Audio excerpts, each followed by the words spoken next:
Estamos en el domingo 25 después de Pentecostés y con la misa del quinto domingo después de Epifanía, con la epístola y el evangelio del quinto domingo después de Epifanía. Lectura de la epístola del apóstol San Pablo a los Colosenses. Hermanos, como escogidos que sois de Dios, santos y amados, revestidos de entrañas de misericordia, de benignidad, humildad, modestia, paciencia, sufriéndoos unos a otros y perdonándoos mutuamente, si alguno tiene queja contra otro, así como el Señor os ha perdonado, así también hacedlo vosotros. Mas sobre todo, tened caridad, que es el vínculo de la perfección, y triunfe en vuestros corazones la paz de Cristo, a la que también fuisteis llamados a formar un solo cuerpo, y sed agradecidos.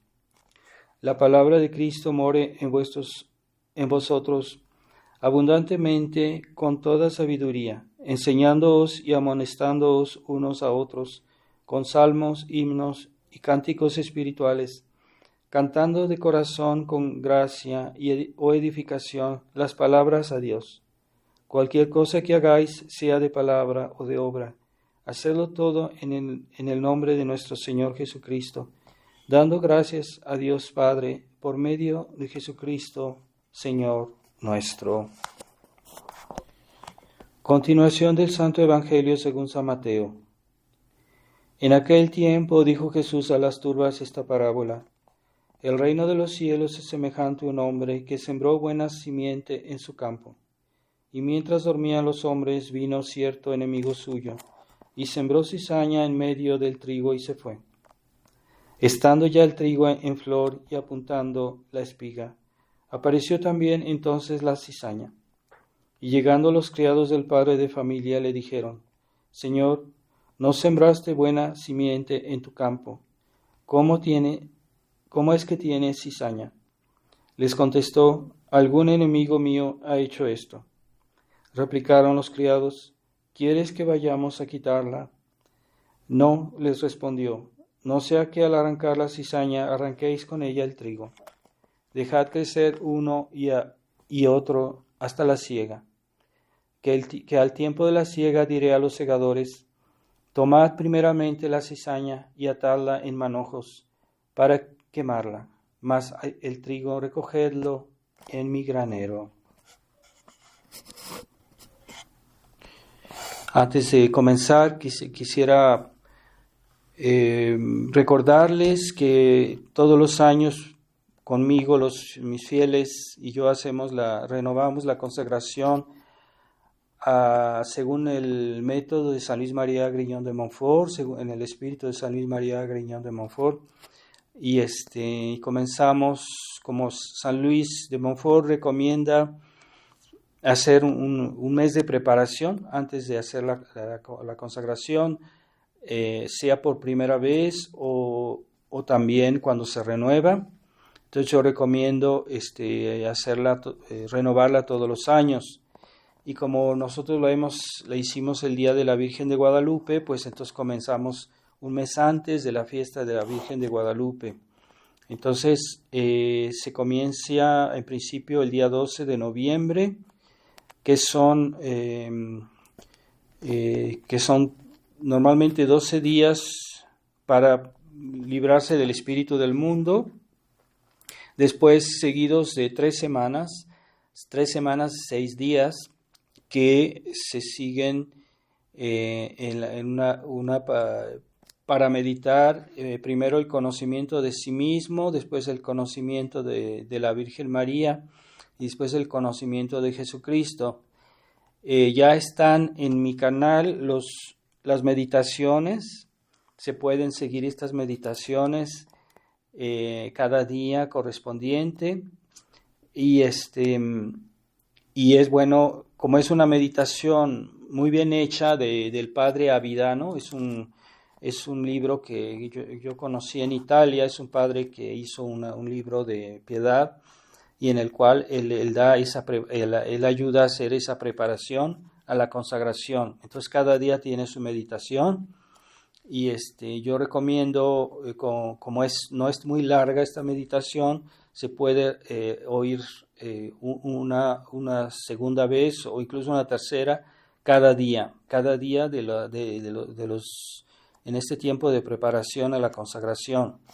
Recomiendo oír antes o leer el libro de San Luis María Grignion de Montfort, en el que habla de esta consagración, es el Tratado de la Verdadera Devoción. Entonces yo les he enviado por internet a los fieles, a mis fieles, el libro en audio que se puede oír, que dura más o menos 4 horas y 50 minutos y se puede oír de preferencia antes del día 12.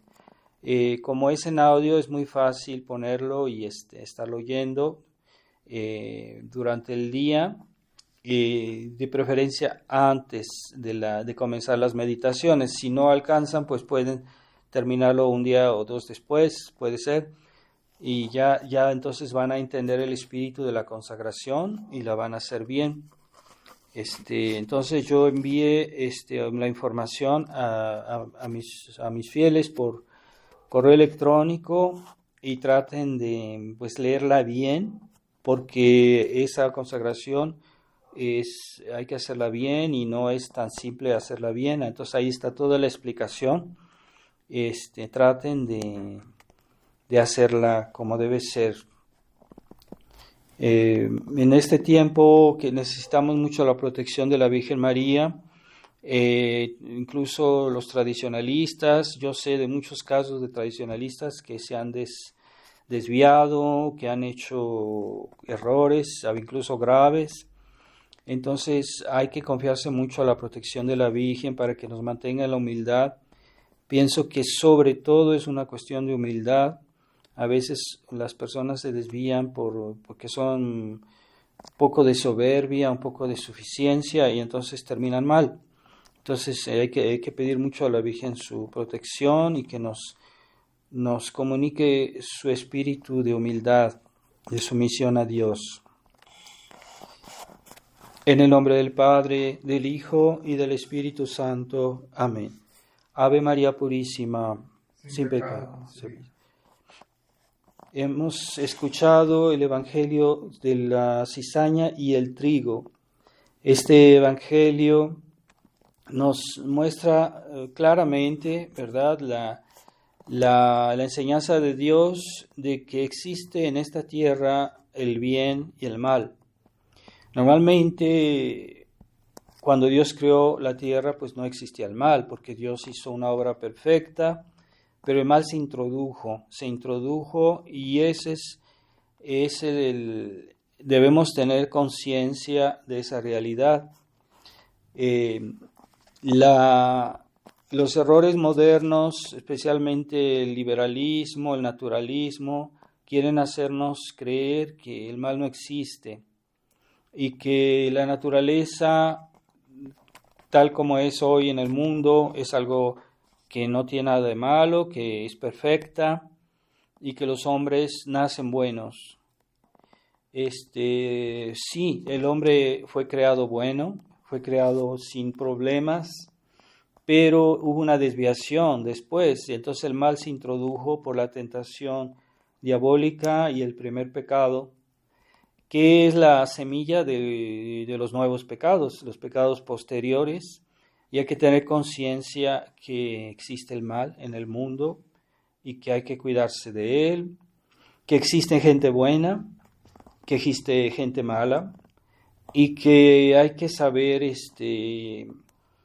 protegerse, ¿verdad? Esa es la lección. Entonces, en esta parábola de este padre de familia, dice a los criados que querían arrancar la cizaña, les dice que no arranquen la cizaña porque pueden arrancar al mismo tiempo el trigo. Y les dice de esperar, ¿verdad? Entonces, Dios en este tiempo a veces deja que crezcan junto con los buenos, también los malos, pero Dios no castiga a los malos inmediatamente porque tal vez los buenos se escandalizarían, porque el rigor que Dios tiene preparado para los malos es muy severo, y a lo mejor los buenos no entenderían eso. Mucha gente buena no ve toda la gravedad del pecado, no ve toda la gravedad del mal, y no entendería por qué Dios castiga tan severamente a los malos.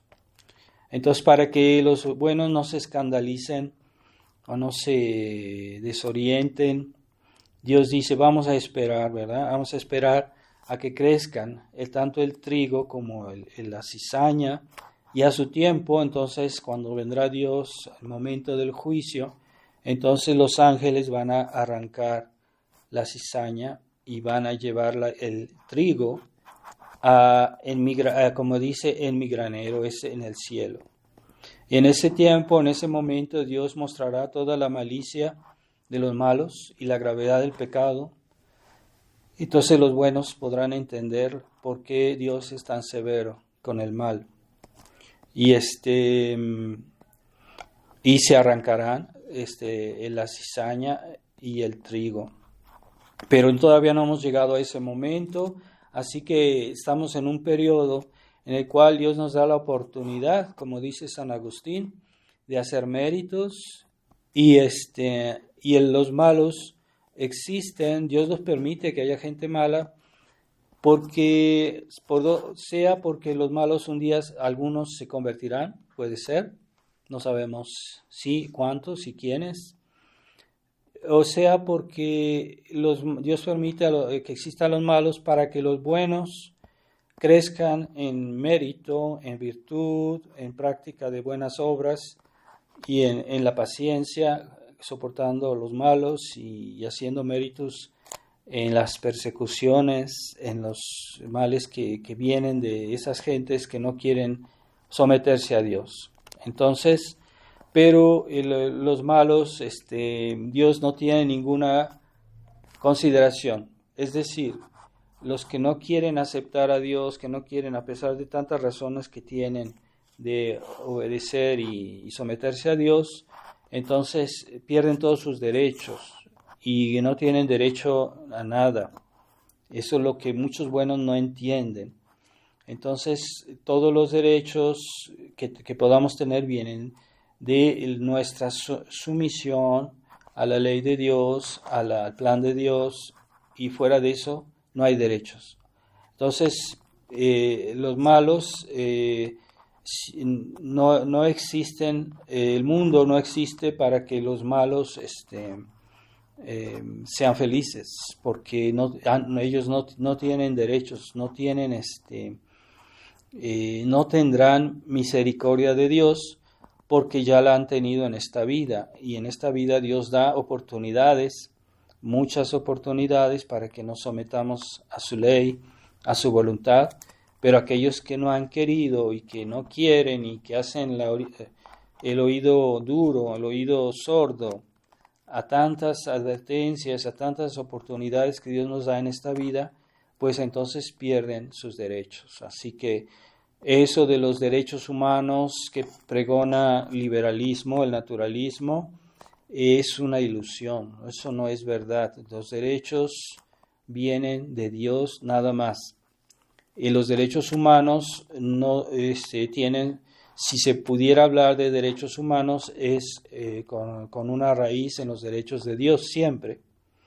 Entonces, los derechos humanos, como los pregonan el naturalismo, son derechos del hombre porque es el hombre y solo fundamentados en el hombre y sin otra razón. Entonces eso es un engaño, no existe en los derechos humanos.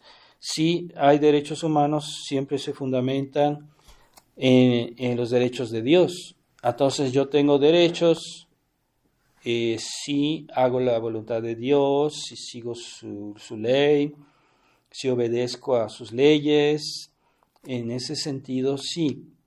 Entonces los malos hoy en este mundo gozan de algunos derechos, pero en orden a que un día se conviertan, en orden a que un día se salven. Pero si no los quieren usar, si no quieren admitirlos, entonces están viviendo en una ilusión y se engañan a sí mismos. Entonces nosotros en esta vida estamos aquí en una gran oportunidad que Dios nos da de ganar el cielo. Entonces esta vida no tiene objetivo en sí mismo. Esta vida no es un fin en sí, es un medio.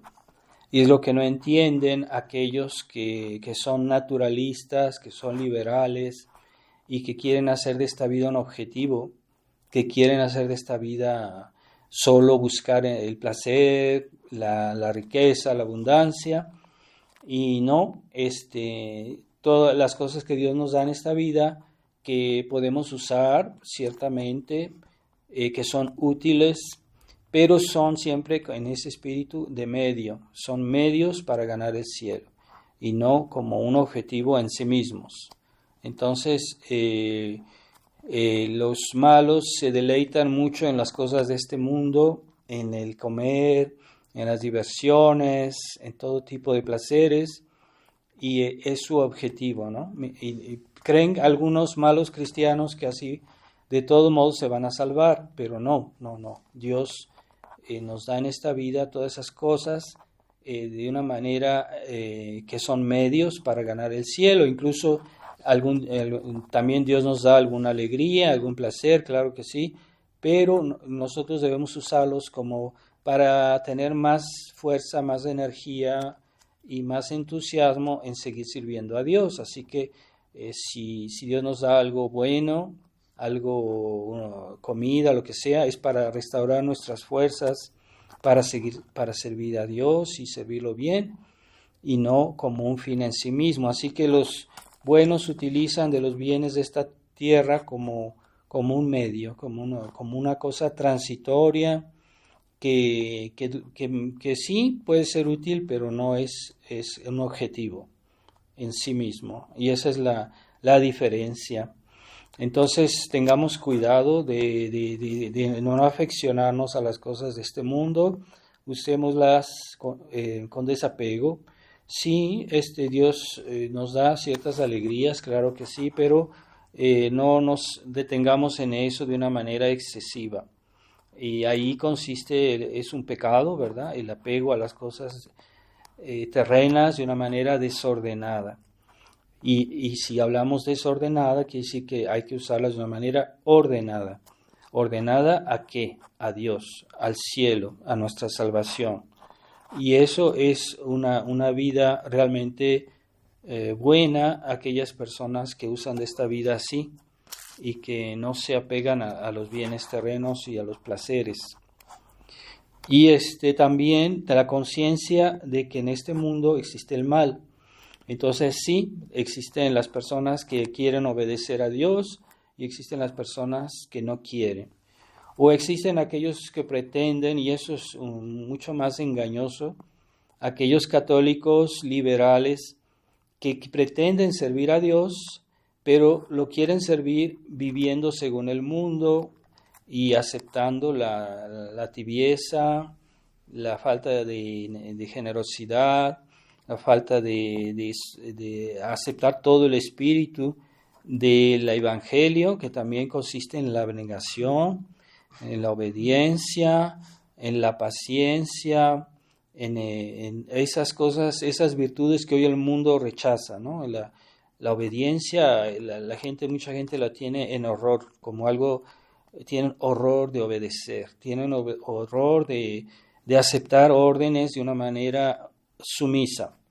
La abnegación en el trabajo, en la familia, la mujer en el trabajo con sus hijos, tienen horror de eso, porque ellos consideran que hay que divertirse, que hay que pasarla bien. Y no, esas virtudes que el mundo desprecia, a veces los mismos católicos liberales las desprecian también, pero lo hacen con discreción. Dicen, no, es que yo de todos modos, yo quiero hacer mi deber, pero no lo hacen tan bien porque están viendo cosas malas, porque quieren hacer distracciones, como hay mamás que negligen mucho a sus hijos porque quieren salir de paseo y no se ocupan de la educación de los niños, de hablar con ellos, tomar el tiempo de explicarles que por qué no aquello, y formar las virtudes de los niños. No tienen tiempo para eso.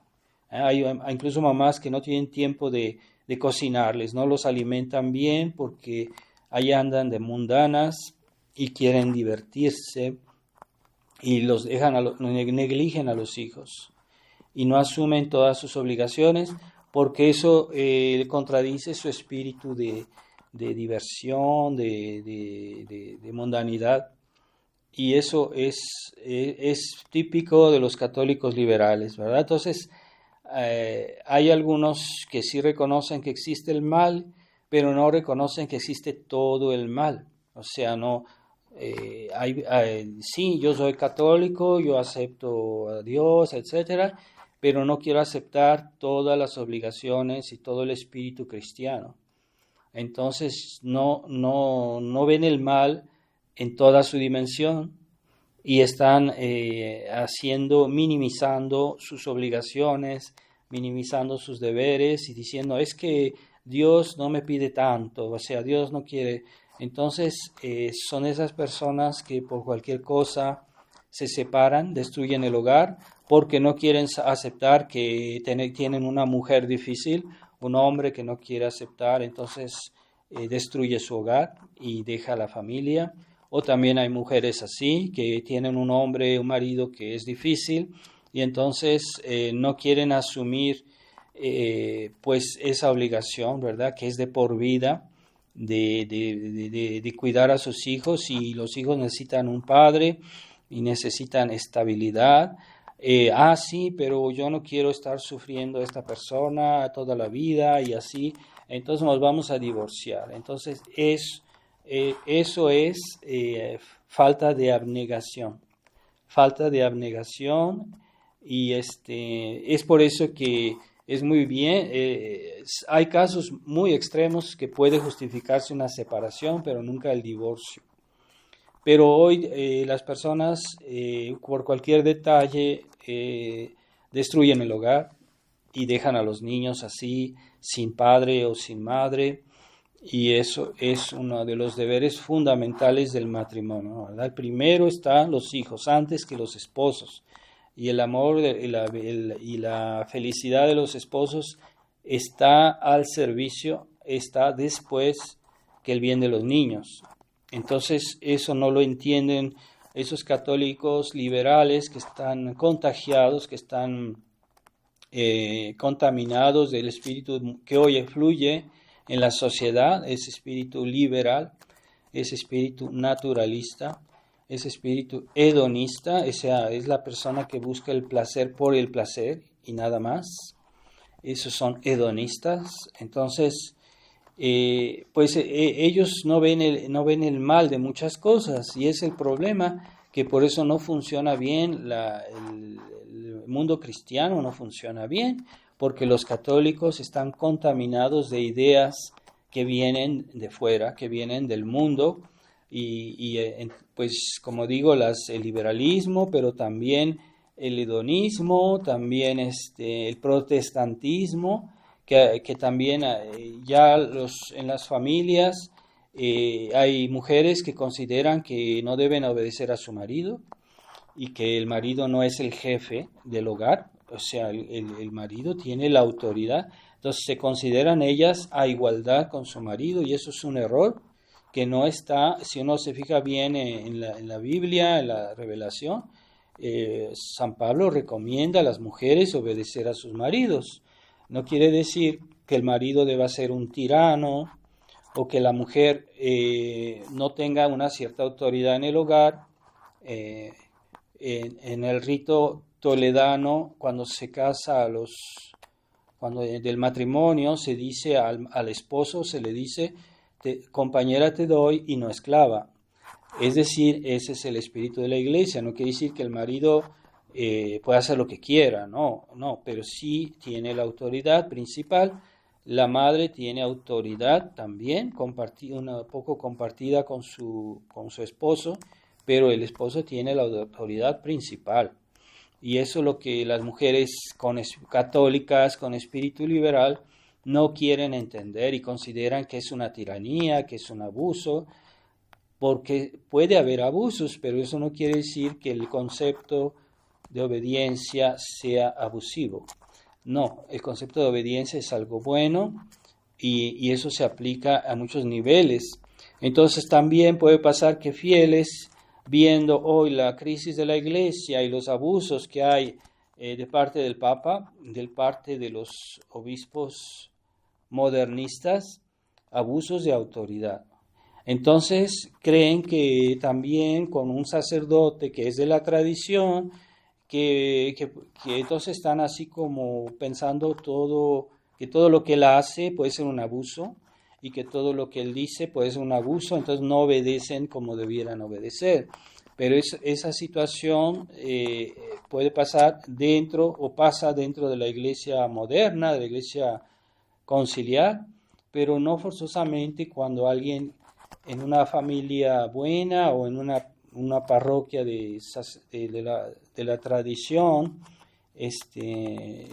no forzosamente hay que estar cuestionando todo, porque entonces se vuelven eso como un espíritu revolucionario, que es malo, que no es católico. El espíritu revolucionario es malo. Y algunos también toman ese espíritu democrático, que es más o menos lo mismo, en el cual dicen que la autoridad viene de la plebe, viene de abajo. No, la autoridad no viene de abajo. Entonces, así que habitualmente Dios rige la sociedad por medio de la autoridad. En la familia, en una parroquia, ¿verdad? Porque los grupos tradicionales que tienen un sacerdote, se puede decir que es como una parroquia también. Entonces, si los fieles recurren a un sacerdote, deben escucharlo. Si le piden los sacramentos, entonces el sacerdote adquiere el derecho de exigir las disposiciones en los fieles para que reciban bien los sacramentos. Entonces el sacerdote puede exigir lo necesario para que hagan bien su comunión, para que asistan como se debe a la Santa Misa, etc. Entonces el sacerdote adquiere ese derecho y entonces hay que aceptarlo, ¿verdad? Entonces hay algunos que porque hoy todo anda mal en la iglesia, entonces dicen, es que ya tengo el derecho de hacer lo que yo quiera finalmente y no escuchar al sacerdote con el cual yo voy y estarlo criticando, estarlo cuestionando constantemente. Eso es un espíritu liberal, ¿verdad? Es un espíritu protestante, que aunque a veces fieles no saben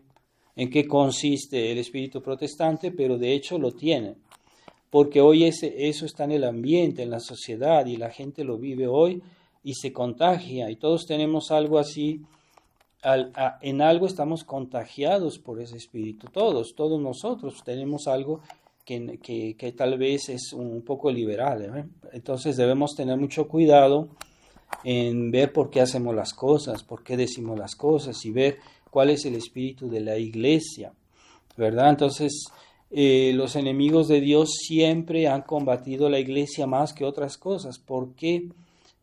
En toda la historia han hecho así. En la iglesia, porque justamente es por la iglesia que Dios quiere salvarnos.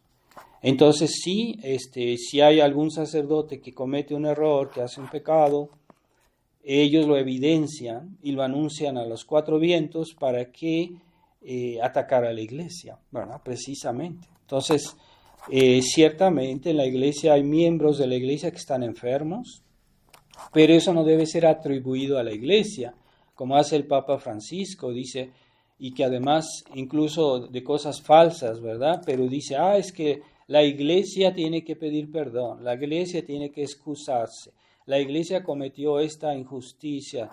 No, la iglesia no puede cometer el mal, no puede cometer injusticias porque es santa, y eso es de fe. La iglesia, una santa, católica y apostólica, es de fe que la iglesia es santa, y si la iglesia es santa no puede hacer el mal. Pero los miembros de la iglesia pueden alejarse de la iglesia, pueden ser indóciles a la iglesia y eso no se atribuye, no se dice de la iglesia. En el fondo es herejía decir que la Iglesia se equivoca. En el fondo es herejía decir que la Iglesia hace pecados, que la Iglesia comete injusticias. No. Pero cuando algún miembro de la Iglesia, incluso algún sacerdote, algún papa, hace algo malo, no representa a la Iglesia, porque la Iglesia no le pide, no le inspira a hacer eso. Él está desobedeciendo a la Iglesia y por el hecho mismo eso ya no es atribuible a la Iglesia. Es lo que no entienden muchos. Entonces dicen, no, es que la Iglesia hizo estos errores, la Iglesia. No, no es la Iglesia. Y el Vaticano II no es la Iglesia católica, eso es una nueva religión. Entonces, es que la Iglesia se ha fallado en el concilio. No, no es la Iglesia, porque eso fue la obra de un grupo de conspiradores, de gente que estaba enviada por la masonería para destruir la Iglesia. Y eso no es obra de la Iglesia. Es algo malo precisamente porque no viene de la Iglesia. Y eso es lo que muchos católicos que no tienen mucha fe, que no tienen una fe muy sólida, dicen, no, es que la Iglesia hace esto. No, la Iglesia no hace el mal. No puede hacer el mal, si no, no sería santa. La Iglesia, una santa, católica y apostólica, es de fe. Pero los miembros de la Iglesia pueden fallar. Nosotros somos miembros de la Iglesia y a veces hacemos pecaditos, por aquí, por allá, y entonces eso no es la obra de la Iglesia, no es la obra de Jesucristo. Mientras que la Iglesia es la obra de Jesucristo y es el gran medio que nos da para salvarnos. ¿Y por qué está todo tan mal? Porque ya ni los miembros de la Iglesia obedecen a la Iglesia, a la ley de la Iglesia, a la enseñanza de la Iglesia, a la santidad, a la acción del Espíritu Santo en la Iglesia. El Espíritu Santo actúa, pero no forza las voluntades. Así que Dios nos puede inspirar de hacer una buena acción, pero nosotros podemos rechazar esa inspiración. Entonces, si la aceptamos, esa inspiración, estamos obrando en nombre de la Iglesia, porque el Espíritu Santo es el que anima a la Iglesia, es el alma de la Iglesia. Entonces, en ese sentido, somos miembros de la Iglesia y actuamos en nombre de la Iglesia. Pero si no queremos oír esas inspiraciones, o que un sacerdote, un obispo, un papa no quiere oír esas inspiraciones del Espíritu Santo, entonces no obra, no actúa en nombre de la Iglesia. Eso no es de la Iglesia, es su obra personal. Entonces, la Iglesia es una porque siempre, en todo el tiempo, todos los siglos, ha actuado de la misma manera. Y eso se puede comprobar, eso se puede verificar. Podemos leer la historia de la Iglesia y vemos muy bien lo que es de la Iglesia y lo que no es de la Iglesia. Eso se puede verificar. Entonces, y hay personas que no son dóciles al espíritu de la Iglesia, no solo los fieles, muchos fieles, sino también incluso miembros de la Iglesia jerárquica que fallan, ¿verdad? Hubo tiempos en que la Iglesia era muy sana y que la jerarquía era muy ejemplar. Aquí en México hubo, sobre todo en el tiempo del virreinato y todavía en el siglo XIX, el clero era ejemplar. En México era un buen clero, pero hoy está en plena decadencia y hay tiempos malos en el cual los sacerdotes, pues, falta de una buena dirección, se desvían. Entonces hay sacerdotes que hacen cosas muy feas y dar muy mal ejemplo, pero es porque se han alejado de la Iglesia, se han alejado del verdadero espíritu de la Iglesia. Así que hay que volver a lo que es la Iglesia y tener conciencia. Los católicos también hacen el mal porque no tienen conciencia que existe el mal. Entonces, cosas que están mal y ellos creen que son buenas, que son correctas, entonces aceptan el Concilio Vaticano II y siguen las directivas de este Papa que está destruyendo la Iglesia, está destruyendo la fe. Entonces, pues hay que dar la comunión a los homosexuales. Pues qué bonito, cuánta caridad. Pues eso no es caridad, eso es un escándalo, no es caridad, ¿verdad? O nombra a cardenales que son gente escandalosa, gente que hace mucho daño, que dicen herejías. Y eso no es de la iglesia. Este hombre está actuando contra la iglesia, contra el espíritu de la iglesia. Entonces, pero si no reflexionamos, pues ¿cómo vamos a detectar el mal? ¿Cómo vamos si decimos, es que yo esa falsa bondad, ese buenismo, de decir, es que yo no pienso el mal, es que yo no juzgo a las gentes, ¿no? En principio no debemos juzgar a la gente, como decía San Ignacio de Loyola, y que incluso muchos tradicionalistas no practican esta máxima que dijo San Ignacio de Loyola en el libro de los ejercicios, que es simplemente la enseñanza de la iglesia, ¿no? O sea, los santos no inventaban nada, siempre repetían lo que la iglesia decía. Y San Ignacio decía, siempre cuando alguien nos habla, debemos tratar de ver el bien en lo que dice. Debemos tratar de salvar sus palabras y tratar de ver en eso, entenderlo como algo bueno, a menos que la evidencia nos force a lo contrario. Entonces, a veces una persona me dice algo y yo trato de no interpretarlo mal, o sea, de verlo con buena voluntad, y a menos que la evidencia me force a ver que no es así, ¿verdad? Entonces, pero en principio debemos tratar de ver el bien en las personas, en el primer contacto, en la primera manera de verla, debemos tratar de juzgarla bien, eso es verdad, pero no es algo que deba ser siempre, porque a veces el tiempo, la experiencia nos muestra que una persona es mala o que está malintencionada o que está equivocada, ¿verdad? Entonces, a veces con el tiempo vamos a entender que, pues no,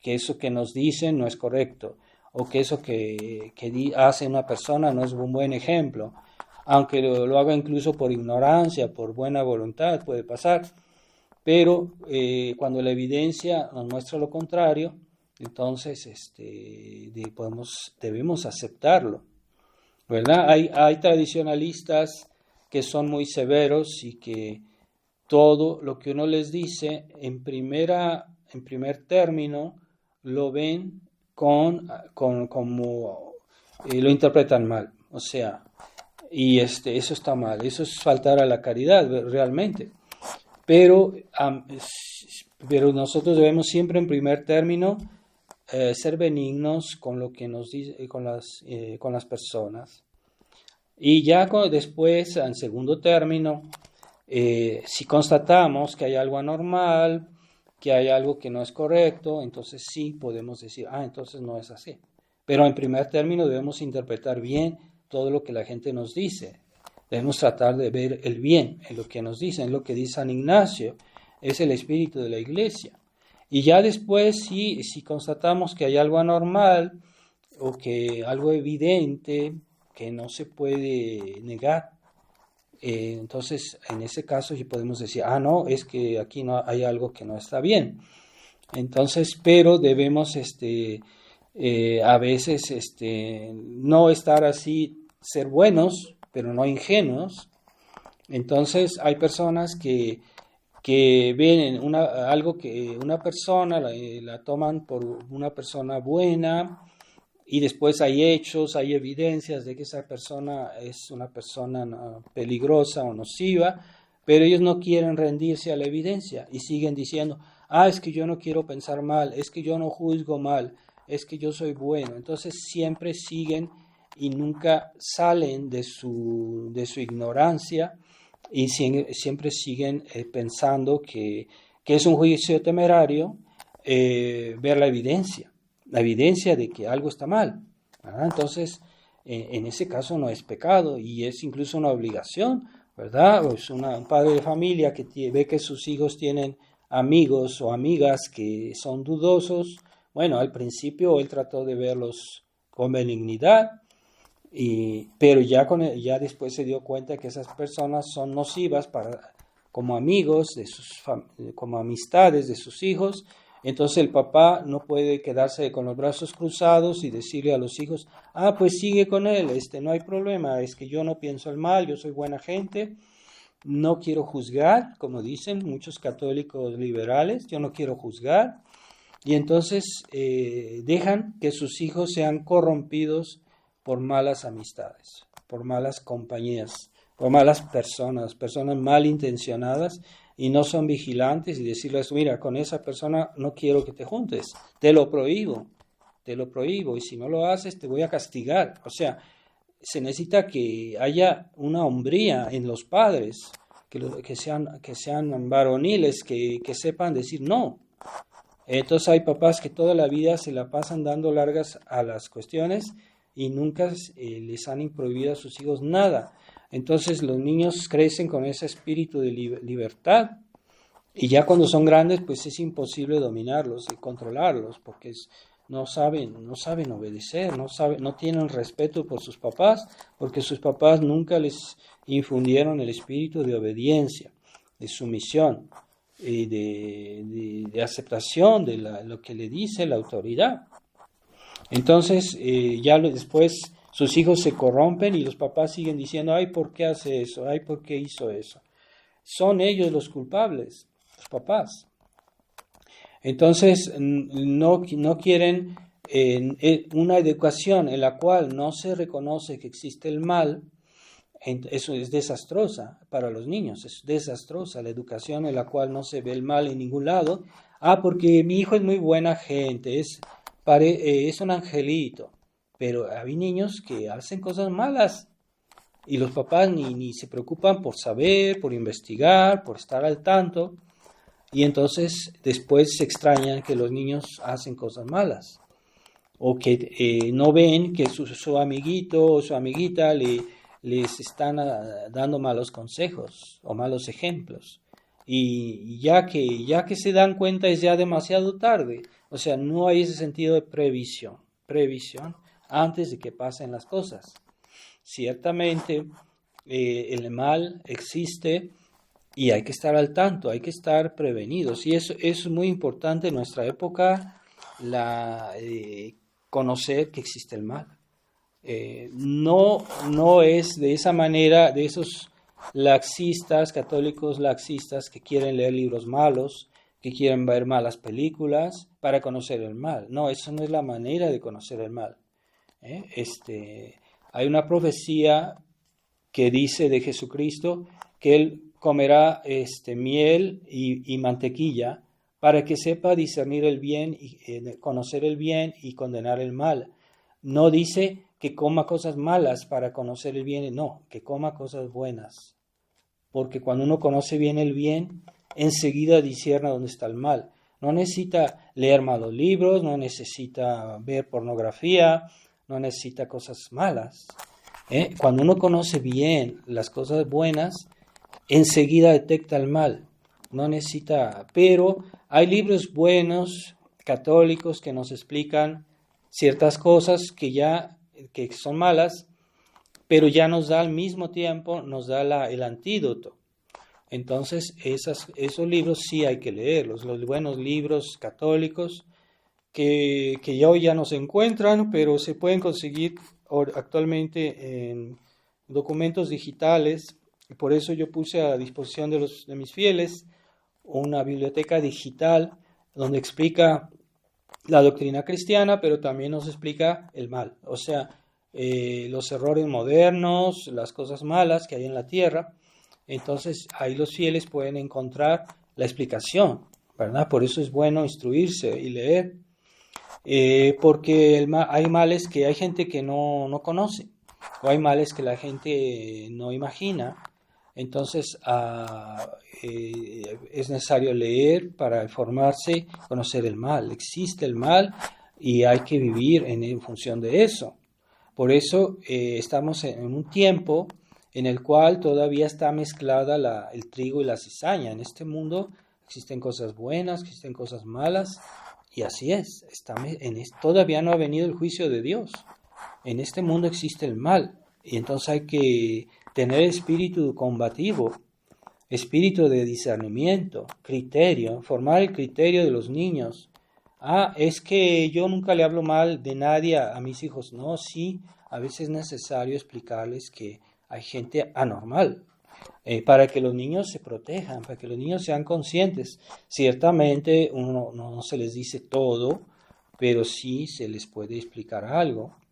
Y hay que tener conciencia del mal. Hay personas que nunca hablan de los problemas porque tienen miedo de ser injustos en sus palabras, pero no, es necesario hablar del mal a veces, pero con gente prudente que no lo hace solo por criticar, solo por el placer. Hay personas que tienen placer en criticar, en decir el mal de una persona porque esta persona les hizo algún daño, y están siempre hablando de eso, y eso no es normal. Pero de vez en cuando a nuestras personas cercanas, personas prudentes, personas buenas, se les puede explicar las cosas anormales que hay alrededor de nosotros para que se cuiden, para que se protejan, para que tengan conciencia de eso y se puedan defender, se puedan proteger. Entonces, no siempre es malo, no siempre es maledicencia hablar de los problemas que pueden tener algunas personas alrededor de nosotros, pero debe ser hecho con un espíritu prudente, con caridad, a pesar de todo, pero podemos prevenir a nuestra familia. Dice, ten cuidado con esa persona porque esa persona tiene este problema. Y eso no es hablar mal, eso es hablar. El que habla mal es el que habla delante de todos y que dice cosas que no está seguro y que le encanta el chisme, como decimos aquí en México, y eso sí es malo, eso sí es hablar sin caridad. Pero a veces uno debe hablar de que hay peligros en esta vida y prevenirse y protegerse, y a veces de personas que están alrededor de nosotros, cerca de nosotros, debemos advertir a nuestra familia para que se cuiden de esta persona, precisamente, ¿por qué no? Y no es falta de caridad, pero hay gente que no entiende, aunque uno le explique bien esto, de todos modos vuelven a decir, es que yo critiqué. No siempre hablar del mal alrededor de nosotros es pecado, no siempre, a veces incluso es necesario hacerlo. Y para protegerse y para, no por el placer de hablar mal, no por el placer de criticar, no es por el placer, sino por necesidad. Y a veces por el bien, incluso de la persona que anda mal, uno la puede ayudar mejor si uno es consciente de cuáles son sus problemas, ¿no? A veces sí es necesario saber. Entonces, esa inconsciencia del combate que hay entre el bien y el mal hace mucho daño. Y es el gran problema de los católicos liberales, que creen que se puede ganar a los enemigos con benignidad. Entonces les abren las puertas, como hace el Papa Francisco, les abren las puertas a los enemigos de la Iglesia, reciben a los masones y creen que todo se arregla con esa falsa caridad, con esa falsa benignidad. Entonces, todos esos movimientos ecuménicos que le abren la puerta a los protestantes, a los que incluso allá pueden hacer sus ritos dentro de iglesias católicas, como hicieron lo hacen, ya se puede, y entonces están desorientando a los fieles, están promoviendo la herejía, están promoviendo la destrucción de la iglesia, el relativismo religioso, que es una herejía, y entonces ya no ven el mal en nada. Entonces, si no hay el mal, entonces ¿para qué Jesucristo murió en la cruz? Si no hay el mal, ¿para qué fundó la iglesia? ¿Para qué nos dio los sacramentos? Es para combatir el mal. Y cada vez que recibimos un sacramento estamos combatiendo el mal, porque es contra nuestros vicios, contra nuestras malas inclinaciones. Comulgamos y la Eucaristía nos fortifica contra el mal. Entonces no solo nos hace primero amar a Dios, sino también nos da fortaleza contra el mal. Y todas las virtudes cristianas que están orientadas a combatir el mal, están orientadas, están hechas para eso, para la fortaleza. es una virtud que está hecha para combatir el mal. No se trata de estar peleando con la gente, no se trata de ser personas conflictivas, como hay muchos tradicionalistas que tienen un celo que no debe ser. Primero es combatir sus propios problemas, sus propios defectos, combatir los errores, y a veces se combate el mal también con bondad. Se combate el mal, es decir, si yo, una persona orgullosa, yo la trato con orgullo, la estoy incitando a ser más orgullosa. Pero si yo la trato con humildad, con paciencia, ahí estoy combatiendo su soberbia de esta persona. La estoy combatiendo porque esa persona a lo mejor se vuelve humilde por mi ejemplo. A menos que hay personas tan arrogantes, tan soberbias, que cuando uno es bueno con ellas, son peores. Entonces a esas personas a veces hay que ponerles un alto, ¿verdad? Y aunque no les guste, pues sí, hay que ponerlos en su lugar, hay que ser enérgicos con ellos, puede pasar también. Pero en general no es el espíritu cristiano. El espíritu cristiano es un espíritu de humildad y de paciencia, en primer término. Y en segundo término, a veces no se puede usar paciencia. Así es. Entonces, tengamos conciencia del mal, hay que conocer el mal. Aquel que conoce bien el bien es una persona que tiene más discernimiento. No es una buena táctica de leer libros prohibidos por la iglesia o películas malas, francamente malas, para conocer el mal. A veces lo mejor es conocer primero bien nuestra fe, nuestra religión, la santidad que hay en nuestra religión, y eso nos dará más olfato para detectar el mal. Pero no hay que ser ingenuos. Jesucristo, en sus palabras, nunca fue ingenuo y trató a los fariseos, hay que ver cómo los trató, y no faltaba la caridad. Entonces, los católicos liberales no hablan del espíritu de Jesucristo como él combatió el mal, y es evidente que Jesucristo era combativo. Entonces vamos a pedirle, esperemos que todos puedan hacer esta consagración, renovarla. Algunos la pueden hacer después en otro momento si quieren, pero por lo menos hacerla, ¿verdad? Pero yo pienso para nosotros es una buena cosa que se haga el día de la Virgen de Guadalupe para ponerse especialmente bajo su protección. Entonces ya les envié todas las explicación de cómo se hace esta consagración. Léanla con cuidado, léanla bien, para que sepan y no digan, después vengan a preguntarme, padre esto, padre aquello. No, ya está ahí todo escrito, muy bien explicado, aplíquenlo. Entonces pedimos a la Virgen María que era buena. La Virgen María era la personificación de la bondad, pero no era ingenua. Por eso se dice en la Escritura que ella aplastó la cabeza de la serpiente.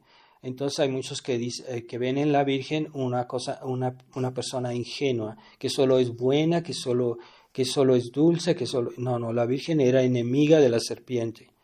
Ella es como un ejército en la orden de batalla, y no es una devoción sentimental la que hay que tener a la Virgen María. Pidamos a ella la conciencia del bien, pero también del mal. Ave María Purísima, sin pecado concebida. En el nombre del Padre,